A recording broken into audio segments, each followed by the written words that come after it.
I found out that I was pregnant at 17, and when I opened up my eyes, my room was full of demons. Like, I'm dying. I'm gonna die.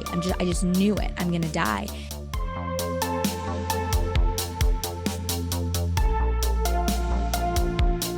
The one thing that really imparted on me when I was watching some of y'all's content before I reached out to y'all was you shared a story about choosing life. And we actually had one of our videos really go super viral because we had a choose life story on here that just like completely made me cry 4 or 5 times in our audience. Same thing, and just very powerful, very touching. So I wanted to ask you, you have a very powerful choosing life story, and I'd love for you to share it with me today. Yes. Okay. So long story short, just like, young girl, I'm 17 years old, and I grew up in church. I knew of God, but I had drifted away. I walked away from Jesus, so I was not living a lifestyle that lives for Jesus. So, I found out that I was pregnant at 17, and this is Tommy and I's story. I'm the dad, yeah, by the he's way. the dad. I'm the daddy. So, I'm the pappy.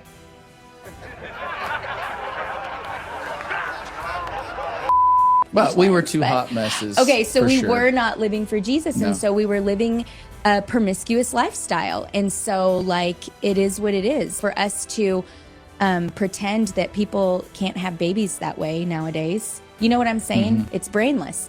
So here I am, 17, pregnant. I'm afraid, like a lot of young girls. Like, I was in athletics, and so I had been working with my coaches for a volleyball scholarship for college, and was right in the middle of making deals for that. And I had 3 other really close friends on my travel team that had abortions because they didn't want to lose their scholarship. And so it just seemed like a no-brainer. I mean, that's just what a lot of girls in athletics had unfortunately had to go through and walk through.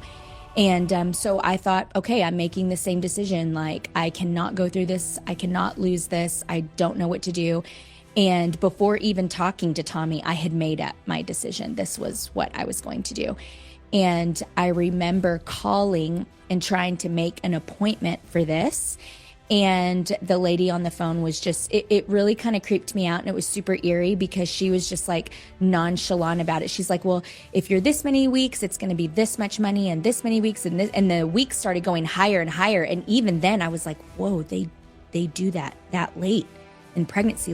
And it was just all about like the money, and it just started creeping me out. And I remember I was like, I'll call you back. And I hung up on her because I felt sick. Like, I just felt, and it wasn't just pregnancy nausea. Like, I felt so sick. I was like, I knew innately that something about this was wrong. So I think I did call back, and I set an appointment, and then I just like left it at that. And I was like, okay, I'm gonna tell Tommy there's an appointment set on this date, and I'm just going to sleep on it and talk to him about it in the morning. And so I was getting ready for bed, and I mean, literally, I was in my bedroom, and just no sooner than my head hit the pillow, it was like I was out and in a totally different realm. And I woke up, and when I woke up, I was looking as if I'm looking at you in this room, and I was no longer in my bedroom. I was in a clinic.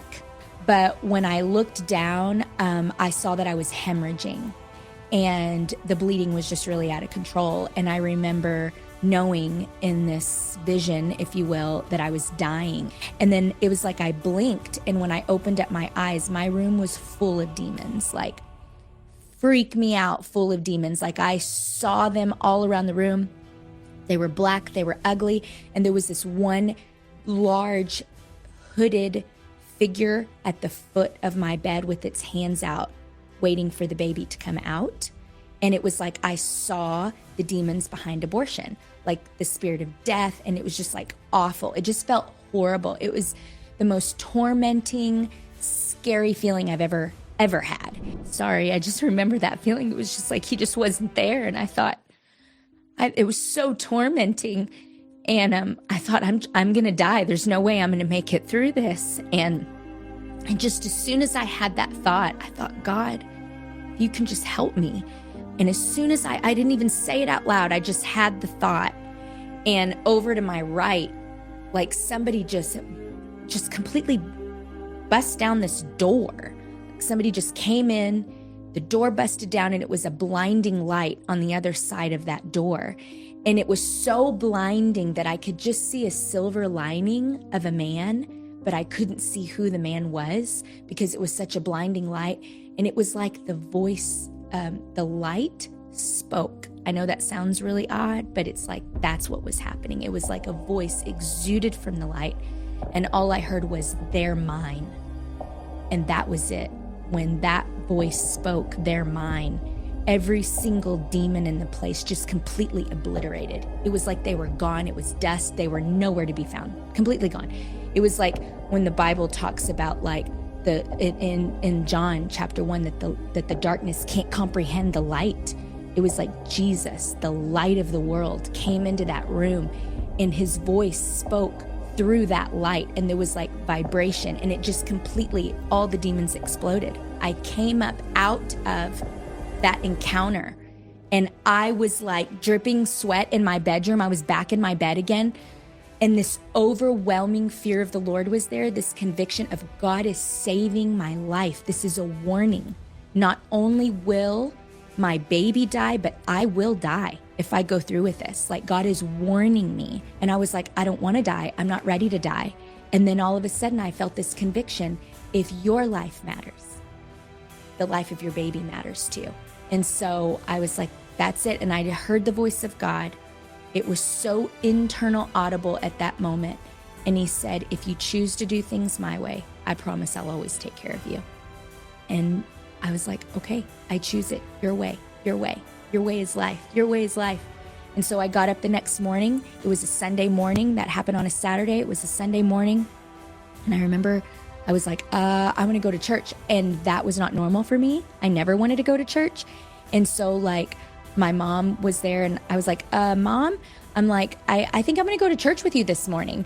And she kind of looked at me funny because that was not a normal thing for me to say. And she was like, are you doing okay? And I'm like, yeah, I'm doing really fine. She goes, no, really, I had this wild dream about you last night. And I was like, is that so? I'm like, what did you dream?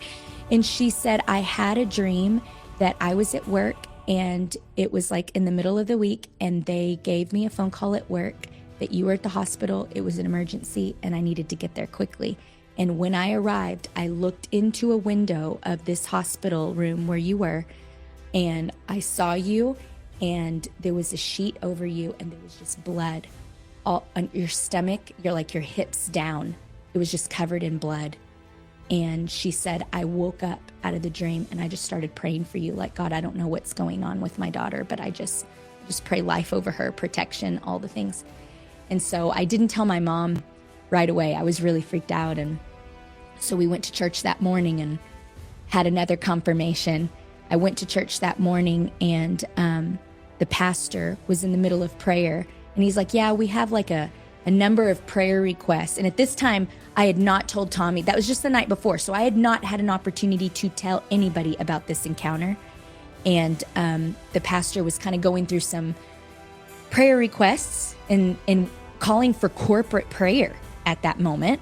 And he said, yeah, I just got an email of a prayer request for a young girl that's contemplating abortion. I just feel like we need to enter into corporate prayer right now, and just pray life, that she chooses life. And I'm like, what in the world? Like, all of these things happening, boom, boom, boom, 1, 2, 3 after another. God was saving my life, not only the life of my child, but myself. And he was sparing my life. So here I am sitting in this corporate prayer, and I'm like, oh my God, I believe it was for whoever that girl was, but I believe that corporate prayer had power to like shift my mind even more. I went to Tommy. I didn't know what his response would be. And I told him, I was like, hey, like, I didn't even tell him the encounter. That came way later, but because it just shook me to the core. But I just told him, like, hey, I'm choosing. I don't, no pressure. I don't know what you want to choose, but like, I'm choosing life. I'm choosing to keep the baby. And of course, he chose us. Wow. And he did not give me any problem with it. He was like, no, like, we're going to do this together. So yeah, he's like, we need to get married. And I'm like, wait, hold on. Wait a minute. Propose to me. One thing at a time. I'm still a lady here. One thing at a time, So he was like, we got to get married. We're going to do this right. So no, I'm super thankful for that. I was the one that was like, wait, hold on a minute. Let's just think about this. So no, yeah, I'm super thankful. But And did you tell him, yeah, like what Catherine is okay, doing? So like, that's the deal. is Catherine, crazy. she is an adult now, a young adult, a lady, and she is traveling all over the world. She travels with us. She travels on her own, worship leading leader. worship. Wow. She's a worship leader, and she's super powerful and brings a lot of breakthrough. And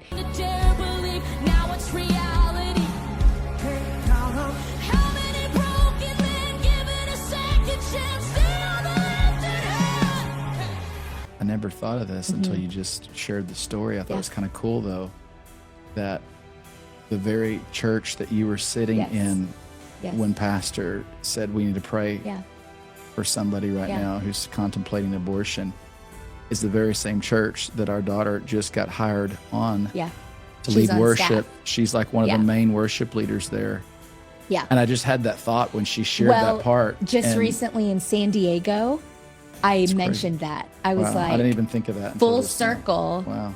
He led a corporate time of prayer, and that is the church that she is leading worship for. Like, she travels, but she is staffed at Trinity Church in Cedar Hill, Texas, and that was Pastor Jim Hennessy that just totally like broke the order of service. I don't even know if he remembers that or not, but like broke the order of service and was like, we need to take some time in corporate prayer because of this prayer email that I received.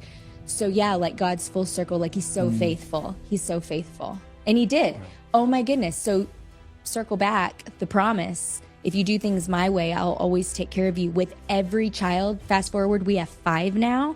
With every single child, we received a financial blessing with every birth of our child. So God's always brought financial increase to us. He has always brought an increase of open doors, even specifically for me as a mom, because sometimes what's the whole fear? Like, I'm going to be sidelined. I can't fulfill my purpose. I can't do that. No, like you serve your kids, God will take care of your purpose. Like you love your kid. Like that's the best job in the world. Like I travel the world. I've got fun, great stories. But let me tell you something. I love being a mom and I homeschool. Like I want to be with them all the time. I absolutely love it. And God has blessed me through it, and I have had so many interruptions of God's presence visiting me at home, changing diapers, nursing babies in the middle of the night, giving me words, like all of these things just because like I've been faithful to minister first to my kids, and he just takes care of everything else because he's really good.